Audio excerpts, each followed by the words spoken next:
The Elephant and the Monkey. Deep inside the green-leaf jungle lived an elephant named Tumbo and a monkey named Miko. Tumbo was the biggest, strongest animal in the jungle. His gray skin shone in the sunlight, and his tusks were long and white like the moon. He was kind but very noisy. When he sneezed, birds flew away from trees for miles. Miko, on the other hand, was small, quick, and full of mischief. He could swing from tree to tree faster than a blink. Miko loved to play tricks, especially on his big friend Tumbo. Every morning, when Tumbo walked to the river to drink water, Miko would jump from a branch and drop a mango on his head. "Got you again." Miko laughed. Tumbo sighed and smiled. "One day, little monkey, I'll spray you with my trunk and see how you like it. You'll never catch me," Miko said, sticking out his tongue and disappearing into the leaves. Despite their teasing, Tumbo and Miko were best friends. The jungle animals often saw them together, Tumbo carrying bananas with Miko riding on his head, singing silly songs. One afternoon, as the golden sun set behind the tall trees, a strange sound echoed through the jungle. Roar! The ground shook. The birds flew away in panic. Even the river rippled with fear. "What was that?" whispered Miko, hiding behind Tumbo's ear. "I don't know," said Tumbo, his voice trembling a little. "But it doesn't sound friendly." The animals gathered at the big rock where they usually held meetings. The tiger, the deer, the parrots, and even the tiny frogs came. Old Parrot Pablo spoke first. That roar came from the Shadow Valley. Nobody goes there anymore. "Why not?" Miko asked. "Because," said Pablo, "long ago, a huge beast moved there. Some say it's a monster. Some say it's a lost lion. Nobody has seen it and returned." Miko's eyes sparkled. "Then we should go and see it." All the animals gasped. Tumbo frowned. "Miko, that's too dangerous." "Come on, Tumbo," said Miko, grinning. "You're the biggest, bravest elephant in the jungle. I'm the fastest monkey. If we go together, nothing can stop us." Tumbo hesitated. His heart was pounding, but his friend's excitement was contagious. "All right," he said at last. "Tomorrow morning we go to Shadow Valley."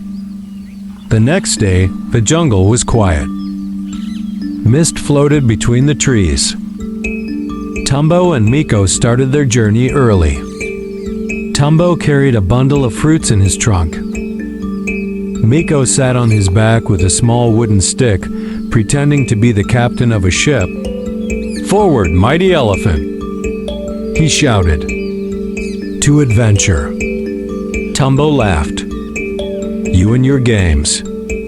They crossed the river, climbed muddy hills, and walked through thick vines. Along the way, they met friends. A chameleon waved from a leaf. "Where are you going?" "To Shadow Valley," said Miko proudly. The chameleon gasped. "Be careful. Strange eyes glow there at night." Tumbo gulped, but kept walking. As the day went on, the forest grew darker. The trees were twisted like claws, and no birds sang. Miko's usual chatter faded. "Tumbo," he whispered, "maybe we should go back?" Tumbo looked around. "We've come too far. Let's be brave."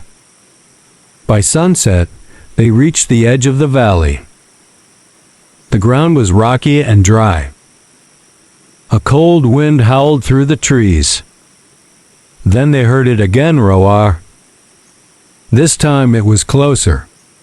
Miko jumped and clung to Tumbo's head. "It's here!" Tumbo raised his trunk and trumpeted, "Who's there?" "Show yourself." From behind a boulder, a pair of glowing eyes appeared. The creature stepped into the light, its fur dusty, mane tangled, and body thin. It was not a monster. It was a lion, but a very weak one. The lion growled softly. "Leave my valley." Tumbo blinked. "We thought you were a monster." The lion sighed. "No, I was king of a faraway savanna. I came here long ago, but I was injured and never found my way home. The jungle animals feared my roar." Miko jumped down. "You're not scary at all, you're just hungry." The lion looked down sadly.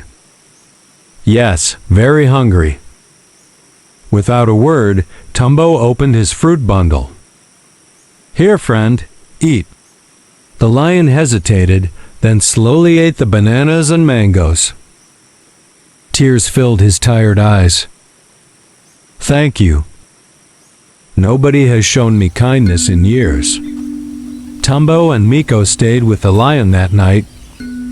They made a small fire and shared stories. The lion told them his name was Rafiki. He had once been proud and strong, but after a storm separated him from his pride, he had wandered alone for many moons. "I roared every night hoping someone would hear me," Rafiki said. "But all it did was scare everyone away." Miko looked guilty. "Sometimes noise is just a cry for help." Rafiki smiled weakly. "You understand me, little monkey." When morning came, Tumbo said, "You can come with us. The jungle has food, water, and friends." Rafiki hesitated. "Would the others accept me?" Miko jumped on his nose. "They will if we say so." And so, the three new friends walked back together. When they entered the jungle, all the animals hid behind trees. "It's the monster!" shouted a parrot. Tumbo raised his trunk. "No, this is Rafiki, our new friend. He needs our help." Slowly, the animals came out. The deer offered berries. The birds brought water. Even the tiger nodded respectfully. Rafiki bowed. "Thank you, everyone." That night, the jungle celebrated. They danced under the moonlight, and Miko sang his funny songs. For the first time in a long while, Rafiki laughed. Days passed peacefully, but one morning, the river stopped flowing. The animals panicked. Without water, the jungle would dry up. Tumbo and Miko decided to find the cause. Rafiki joined them. They followed the dry riverbed for miles until they found the problem, a pile of fallen trees blocking the water. Tumbo tried to push them, but they were too heavy. Miko climbed up to look. "If I tie this vine around the log, and Rafiki pulls from that side, maybe we can move it." They worked together, Tumbo pushing, Rafiki pulling, and Miko guiding. After hours of effort, the logs rolled away, and water rushed through again, splashing over them. Miko laughed. "We did it!" Rafiki roared happily, and the jungle echoed with life once more. When they returned, the animals cheered. "The river is back!" shouted the parrots. "Our heroes have saved us!" cried the deer. Tumbo blushed. "We just helped our home." Rafiki smiled. "Together, we are stronger." From that day, Rafiki became the guardian of the jungle's borders. Tumbo watched over the river, and Miko? He became the jungle's official news reporter, swinging from tree to tree, shouting, "Everything's fine." Banana sail at tree 9. One quiet evening, the three friends sat by the river, watching the sunset. Miko said softly, "Remember when we thought Rafiki was a monster?" Tumbo chuckled. "Yes, and now he's family." Rafiki looked at them with gratitude. "You both showed me that courage and kindness can change everything." The fireflies began to glow. The jungle sang its night song. Miko yawned. "Let's never stop having adventures." Tumbo nodded. "Agreed.